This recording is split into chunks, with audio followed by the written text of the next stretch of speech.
જોઈ લો। હવે આપણે સ્ટાર્ટ કરીએ છીએ સમ। મારો એક ફોન આવ્યો હતો એટલે મેં કટ કરેલો મોબાઈલ। ચલો હવે હું તમને આવડે આની અંદરની થિયરી વાંચવાનું નહીં કહેતો, જ્યારે એનો પોઈન્ટ આવશે ને ત્યારે હું તમને કહીશ। ઓકે, હવે આપણે પાછળનું પેજ પલટાઈએ। જો એક્ઝામ્પલ નંબર જોઈએ છે 27 કાઢો તમારા પેમ્પલેટમાં। તમે તમારા પેમ્પલેટમાં પણ જોઈ શકો છો। જ્યારે હું મારા કાગળમાં લખું ને ત્યારે હું તમને કહીશ કે લખો। Example on labour turnover from the following data find out the labor turnover rate by applying separation method, replacement method અને flux method। પહેલું વાંચો, number of worker on the payroll at the beginning. તમે લોકો underlining કરી દો, beginning કરી બધાએ। બીજી અંડરલાઇનિંગ કરો, હું કરું છું। બિગનિંગની નીચે અંડરલાઇનિંગ કરો, બિગનિંગ છે આપણી પાસે 500, પછી જે એન્ડિંગની નીચે લાઇન કરો, એન્ડ છે 600। તો મને કોઈ એવરેજ શોધવું હોય તો કેવી રીતે કરવાનું? તો બાજુમાં સાઈડ ઉપર જગ્યા હોય તો કરી કાઢો કે 500 પ્લસ 600 ડિવાઈડ બાય 2। આન્સર મને કહો ફટાફટ। 550 આપણું શું મળી ગયું ખબર છે? એવરેજ વર્કર મળી ગયા ઇન અ પીરિયડ, બરાબર? Average worker in a period, average number of worker in a period. આ નીચેવાળા આપણને મળી ગયા, બરાબર? હવે ઉપરવાળું જોઈએ, ઉતાવળ સેટ પણ ના કરતા બંને। પછી વાંચો, during the month 5 worker left, 5 worker લેફ્ટની નીચે અંડરલાઇનિંગ કરો, 5 વર્કર લેફ્ટ એટલે 5 વર્કર છોડીને જતા રહ્યા। 20% વેર ડિસ્ચાર્જ, ડિસ્ચાર્જ એટલે શું? આપણે કાઢી મૂક્યા। અને 75 વર્કર શું લખ્યું છે? રિક્રુટ, રિક્રુટ એટલે આપણે પાછી ભરતી કરી। Of this 10 worker were recruit in the vacancy of those living. Underlining કરો 10 worker vacancy of those living, બરાબર? હવે તમને સમજાવી દઉં છું, ઉતાવળ સેટ પણ ના કરતા।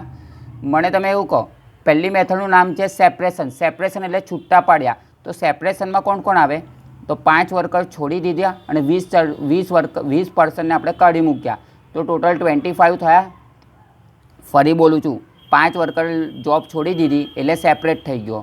20% એવા હતા જેને આપણે ડિસ્ચાર્જ કરી દીધા, ડિસ્ચાર્જ એટલે કાઢી મૂક્યા, એટલે ટોટલ 25 થયા। તો આપણી ફોર્મ્યુલા શું થશે પહેલી સેપરેશન મેથડમાં? તો જો સેપરેશન મેથડમાં આ જે સેપરેશન મેથડ લખી છે ને એમાં આપણે ઉપર કેટલા લખીશું? 25 ડિવાઈડ બાય 550 મલ્ટીપ્લાય 100। આ 25 કેવી રીતે આવ્યા? તો જો તો 5 પ્લસ 20, 20 વત્તા 5 એટલે 25 થયા, બરાબર? આ 75 શું છે? તો 75ને તો આપણે રિક્રુટ કર્યા, રિક્રુટ એટલે ભરતી કર્યા, એટલે 75ને કોઈ લેવા દેવા નથી।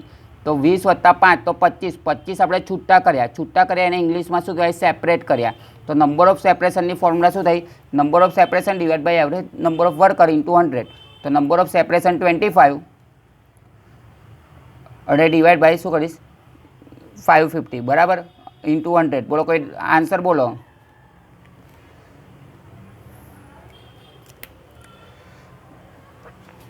હેલો, ઇન્ટુ 100 કર્યા, ઇન્ટુ 100 કર્યા। જો સાંભળી લો, પ્રેઝન્ટેશન આવી રીતે કરવાનું, સાંભળી લો।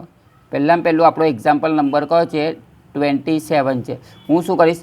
સૌથી પહેલાં આપણે ફાઇન્ડ કરીશું average number of worker.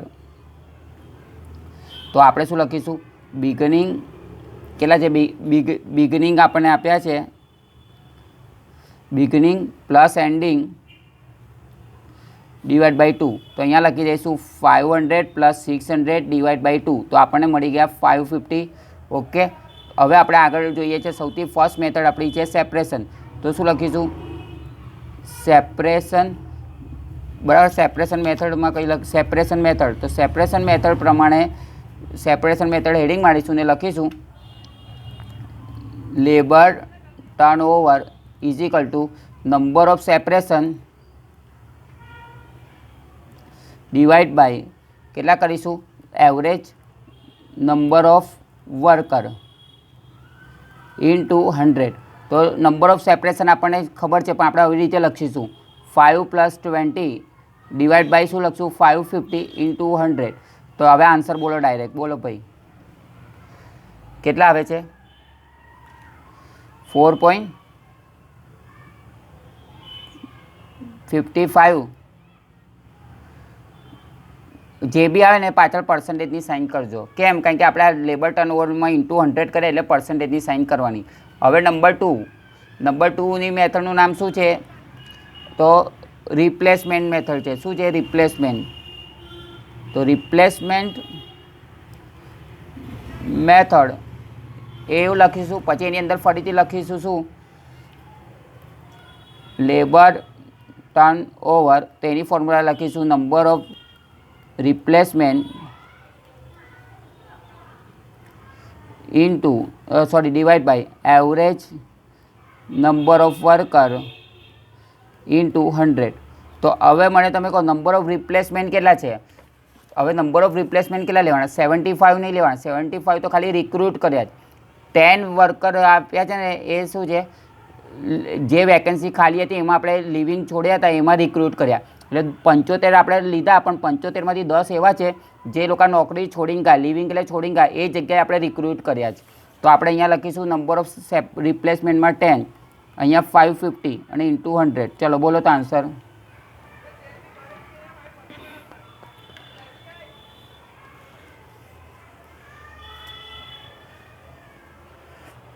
1.82. Okay. હવે તમારે શું કરવાનું? મારી વાત સાંભળી લો, 1 મિનિટ ચાલુ રાખજો. હવે છેલ્લી મેથડનું નામ શું છે આપણું?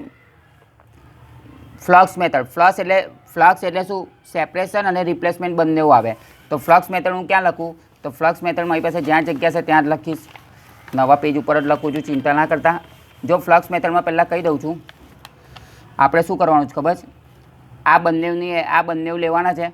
તો હું તમને બીજી પેન વડે ટીક કરીને બતાવું છું કે આ લેવાના. જો સાંભળી લો, એના પ્લસ આ લેવાના 10, બરાબર, અને ડિવાઈડ બાય 550. એટલે મેં શું કરીશ ખબર છે? જો અહીંયા જો હું બીજા પેજ ઉપર કરું પાછું, તમને તો ફોટો બી મોકલવાનો છે ને મારે. તો જુઓ ફ્લક્સ મેથડમાં શું લખે? જો સાંભળી લો, ફ્લક્સ મેથડ એવું કહે છે કે નંબર ઓફ સેપરેશન, ધ્યાનથી વાંચો, number of separation plus number of replacement divide by શું લખશું? Average number of worker in a period. બંનેમાં ઇન અ પીરિયડ લખવાનું હતું, ચાલશે પણ કહી દઉં છું લખવાનું, ઇન્ટુ 100. તો નંબર ઓફ સેપરેશન આપણી પાસે કેટલા છે? 25. નંબર ઓફ રિપ્લેસમેન્ટ 10 છે અને ડિવાઈડ બાય શું કરીશ? 550 ઇન્ટુ 100. મને તમે કહો આ 25 કેવી રીતે આવ્યા? તો સેપરેટ એટલે છૂટા કર્યા. તો આપણા પેમ્પલેટમાં જોઈશું ને તમે, તો છૂટા 5 + 20 એટલે 25 છે. અને નવા રિક્રુટ કર્યા છે 10. રિક્રુટ કર્યા છે 75, પણ 10 એવા છે કે જે છોડીને ગયા એની જગ્યાએ લાગ્યા. એટલે નંબર ઓફ સેપરેશન 25 ને નંબર ઓફ રિપ્લેસમેન્ટ 10. આનો આન્સર બોલો ફટાફટ.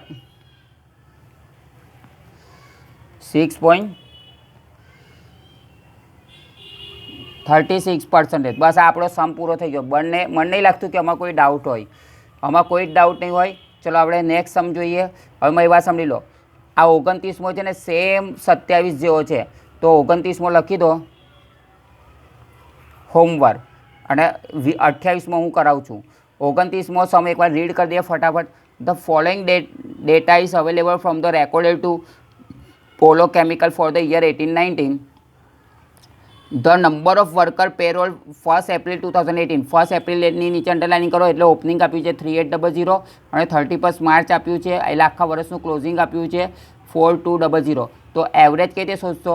3800 વત્તા 4200 ભાગ્યા 2 જે આવશે એ મને કહેતા ના, બરાબર. પછી વાંચો ડ્યુરિંગ ધ યર 40 વર્કર શું છે લેફ્ટ. અંડરલાઇનિંગ કરો 40 વર્કર. 40 વર્કર છોડીને જતા રહ્યા ને 160 વર્કરને શું કર્યા આપણે? ડિસ્ચાર્જ કર્યા.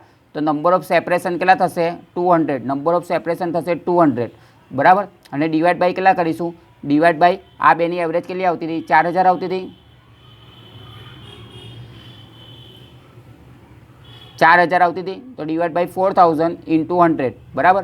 હવે રિપ્લેસમેન્ટની વાત આવી, તો રિપ્લેસમેન્ટ કેવી રીતે કરીશું?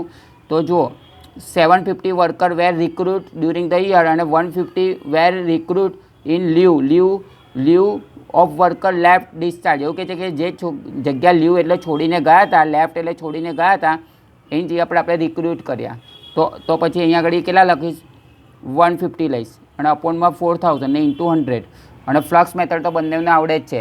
ફ્લક્સ મેથડમાં 200 + 150 / 4000. હોમવર્કમાં કરી કાઢજો. 29મો દાખલો. 28મો દાખલો જુઓ, આ ઇમ્પોર્ટન્ટ છે, ધ્યાનથી જોજો. The cost accountant of Vijay Limited has computed labor turnover rate quoted ended 31st March 2019 as 10%, 5%, 3% respectively flux method, replacement method અને separation method.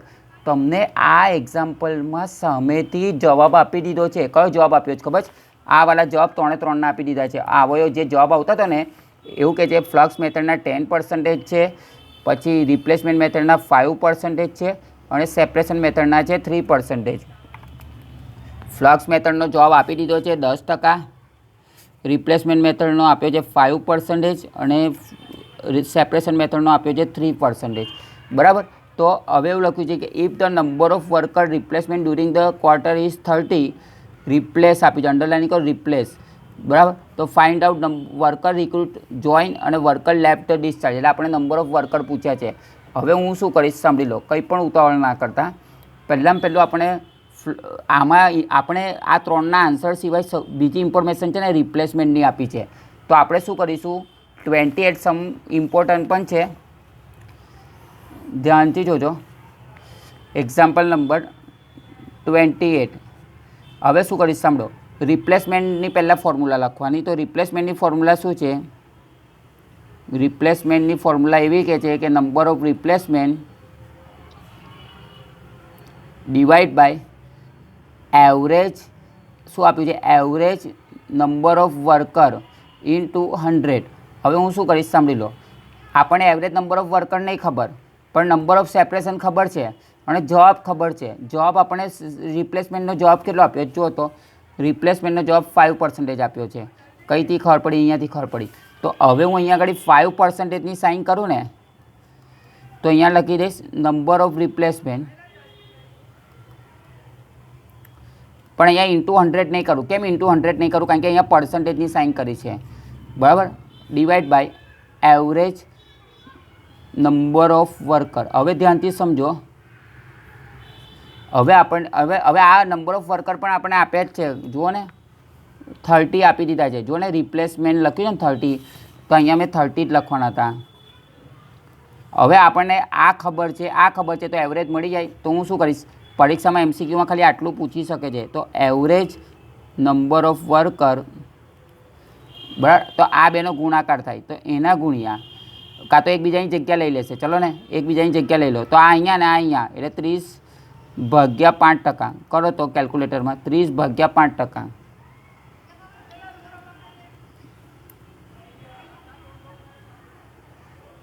તો 600 શું મળ્યું ખબર છે આપણને? 600 શું મળ્યું? એવરેજ નંબર ઓફ વર્કર મળ્યું. બરાબર. હવે ઉતાવળ નહીં કરવાની. હવે તમને આ ખબર છે, રિપ્લેસમેન્ટ ખબર છે, એટલે આ 600 મળી ગયું. હવે શું છે સાંભળી લો. અહીંયા ઘડી તમને એવું કહેવા માગું છું કે અહીં સુધી કોઈને ડાઉટ્સ નહીં. બરાબર. હવે 1 મિનિટ ચાલુ રાખજો,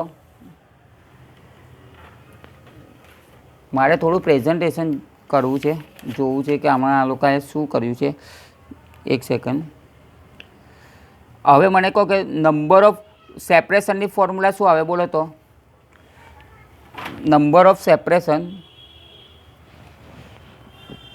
સાંભળો, નંબર ઓફ આપણે શું કહીશ, આપણે સેપરેશન મેથડમાં શું લખીશું?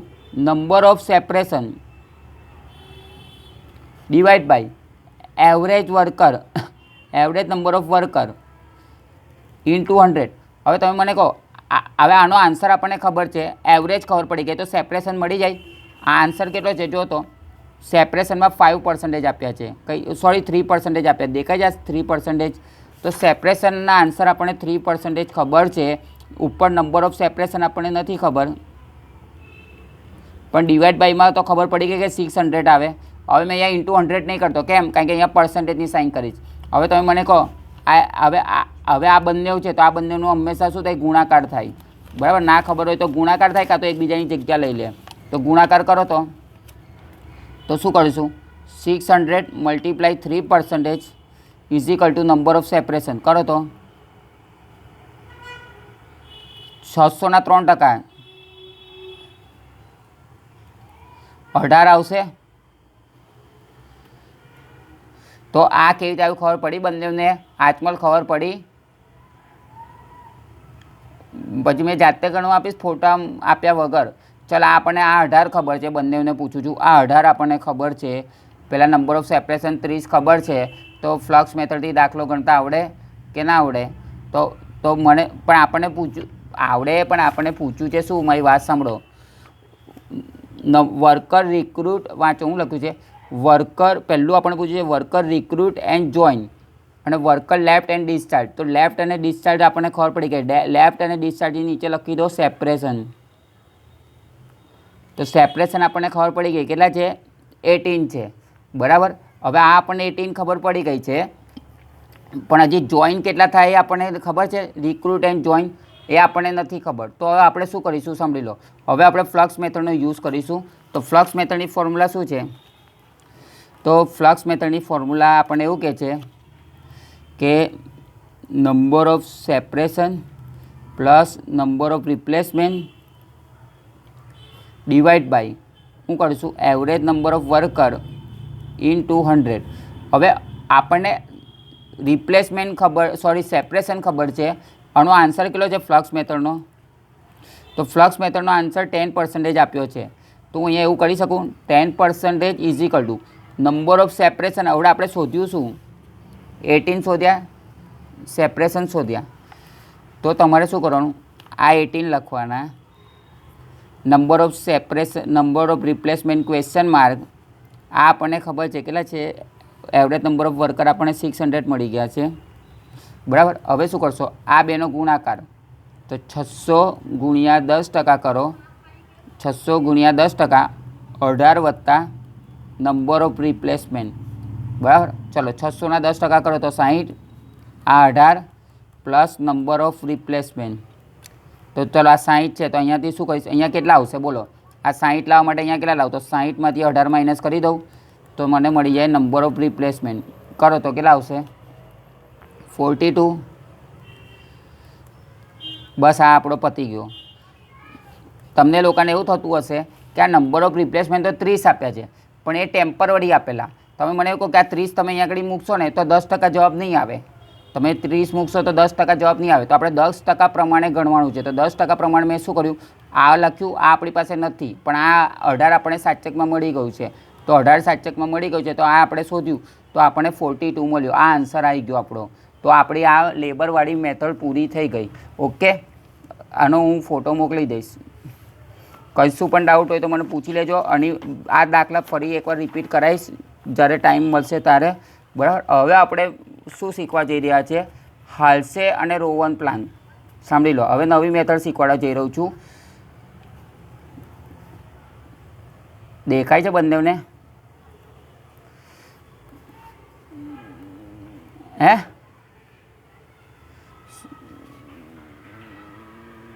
શું? હા, હાલ્સે બોનસ પ્લાન. હવે બંનેને ફોર્મ્યુલા શીખવાડું છું. અને રોવન બોનસ પ્લાન. મેં તમને બોર્ડ ઉપર હે ભાઈ અગાસીમાં બેઠો છું, ત્રીજે માળ. તને નહીં દેખાતું નોમન? જો મારી વાત સાંભળો. હવે મારી વાત સાંભળો. 5 મિનિટ મારી પાસે છે આવડે, પછી છે ને બંધ થઈ જશે.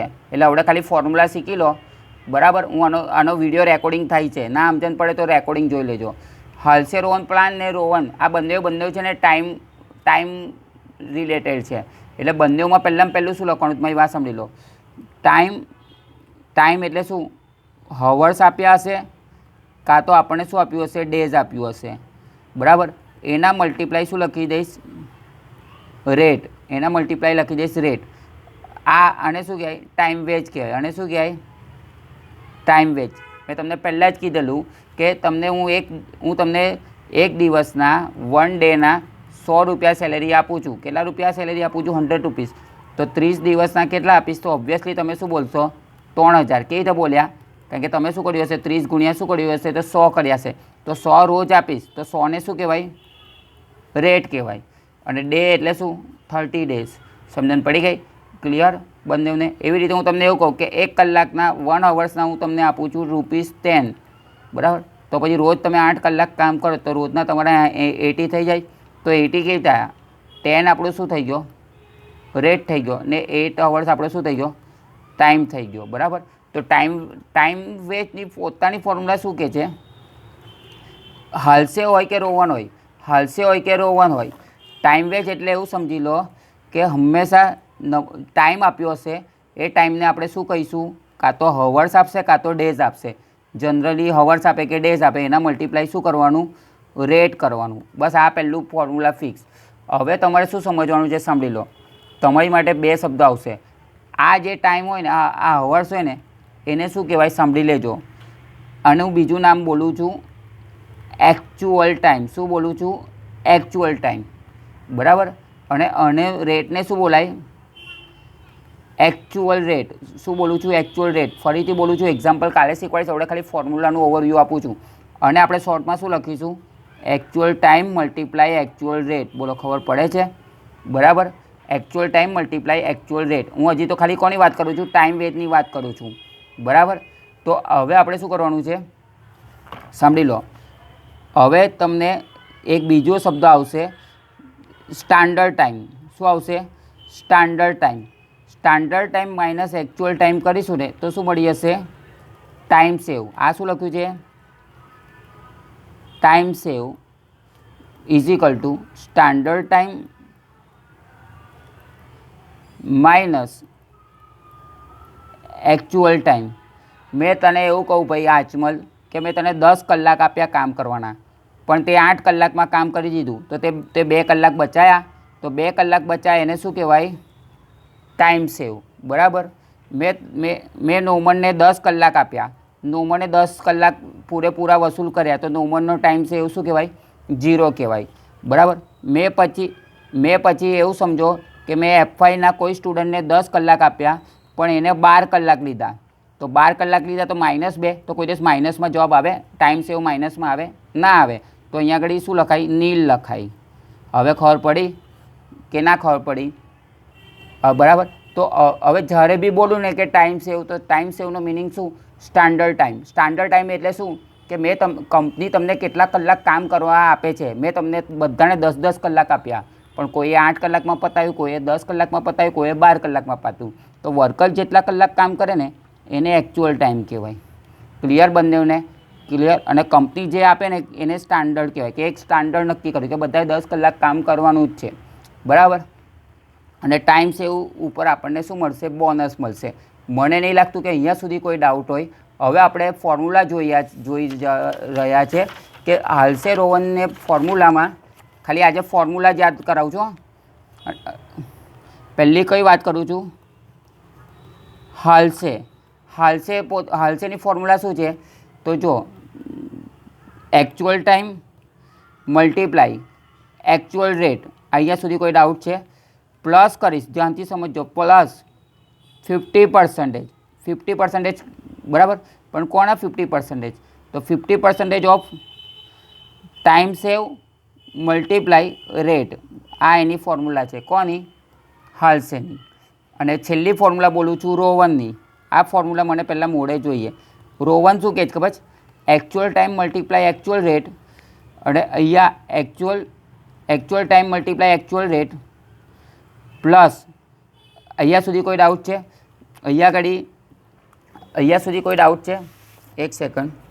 અહીંયા આગળ 1/2 એક મારું પેલું પેજ નંબર તમે લોકો કયું કાઢશો? પેજ નંબર 5 કાઢો. બરાબર? એક સેકન્ડ ચાલુ રાખજો.